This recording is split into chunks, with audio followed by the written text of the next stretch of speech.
gig?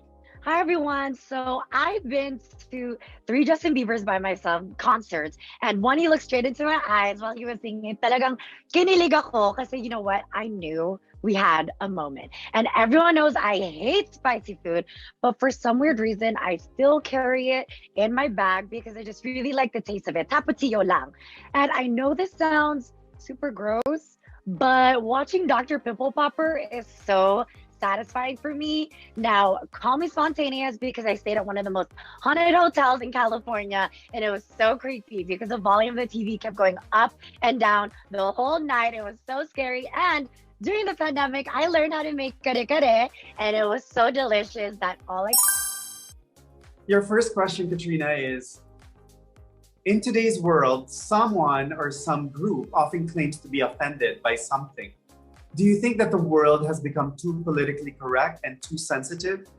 Hello? Yes. Hi. I don't think that the world has become politically correct. I think that what's going on right now is the cancel culture that we need to get rid of.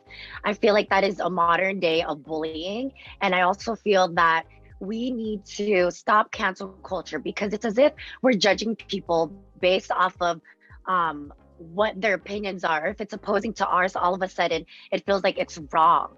And cancel culture needs to disappear because it's as if we lost empathy for the people.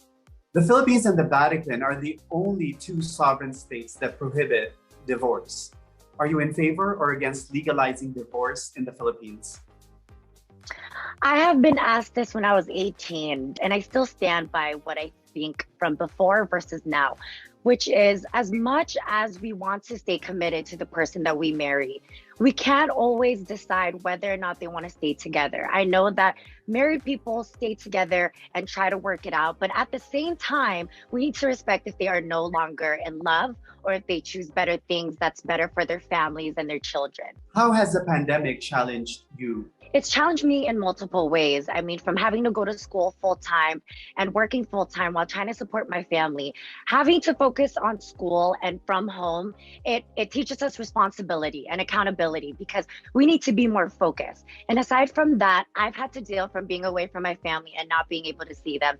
And it's been very hard, but social media has been such an advantage for me because I can communicate with my family all over the world. Thank you very much, Katrina. Hello, good evening. Good afternoon, everybody. My name is Kirsten Daniel Delavin, and my nickname is Kesses. I am from Masbate City, and the story that I want to tell you is that I am a miracle baby. My mother and father had 8 pregnancies, and I was the only one who survived. And when I was 6 years old, I suffered from a viral encephalitis with only 5% chance of living, and I survived. I think that the universe has been very kind to me, and I think that it's my job to give back that kindness. Thank you. Your first question is, some people say that pageants foster stereotypes. What would you tell them? Mr. Voltaire, I think that belief is in itself a stereotype. There is no good thing or bad thing, it's how you think about it. And actually, joining a beauty pageant and being your truest self, that is the best way to break that stereotype.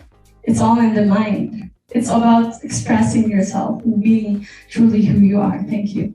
According to Shakespeare, the eyes are the windows to the soul. What would people see if they looked into your eyes? Mr. Voltaire, I absolutely love that quote, and I think that the eyes are the first thing I see when I look at someone, and in my eyes, people can see that I am ready for this. I think of the Miss Universe job as something that I was born to do, and that I will be putting my whole heart into it. Thank you so much. Lastly, how has the pandemic challenged you? Mr. Voltaire, I think that being away from my work, which is in showbiz, I get to be with people every day in show business and make them smile. So 1.5 years of not being able to do that has been very sad, but I was able to recalibrate and remember who I was with, who I inspired before I even came to showbiz. And I think it's very important to really recenter